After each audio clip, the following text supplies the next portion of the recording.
एक बार एक छोटे से गांव में वहां एक कुत्ता रहता था। ये कुत्ता हमेशा भूखा रहता था और लगातार भोजन की तलाश में था।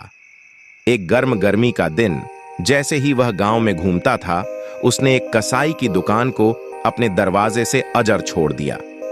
ताजे मांस की सुगंध ने हवा को भर दिया और यह भूखे कुत्ते को विरोध करने के लिए बहुत लुभावना था। एक छलांग के साथ कुत्ते ने दुकान में प्रवेश किया और जल्दी से एक रसदार हड्डी पाई। उन्होंने इसे पकड़ लिया और इसके लिए एक रन बनाया। हालांकि जब वह अपने नए खजाने के साथ भाग रहा था, तो उसे एक नदी के ऊपर एक पुल को पार करना पड़ा।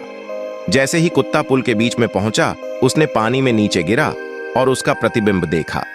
उसके मुंह में हड्डी के साथ कुत्ते ने पानी में एक और कुत्ते को देखा और उसने सोचा, उस कुत्ते की भी एक हड्डी है और यह मेरे से बड़ा और बेहतर दिखता है। मैं भी चाहता हूं कि एक लालच से प्रेरित, और यह महसूस नहीं किया कि यह उसका अपना प्रतिबिंब था। कुत्ता जोर से भौंकता है, अन्य कुत्ते की हड्डी को छीनने की कोशिश कर रहा है।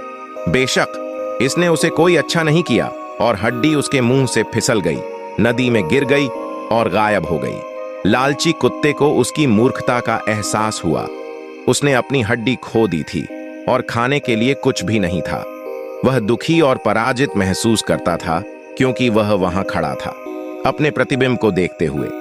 कहानी का नैतिक है, लालच से नुकसान हो सकता है। कहानी हमें सिखाती है कि हमारे पास जो कुछ भी है उससे संतुष्ट होना महत्वपूर्ण है। अक्सर अधिक के लिए हमारी इच्छा में हम जो पहले से ही रखते हैं उसे खो देते हैं। यह हमें याद दिलाता है कि यह सराहना करना बेहतर है कि हमारे पास और अधिक का पीछा करने के बजाय, और यह सब खोने का जोखिम उठाने के बजाय क्या है। मुझे आशा है कि आप इस कहानी को मूल्यवान पाएंगे। यदि आपके पास कोई अन्य अनुरोध या प्रश्न है तो बेझिझक पूछें।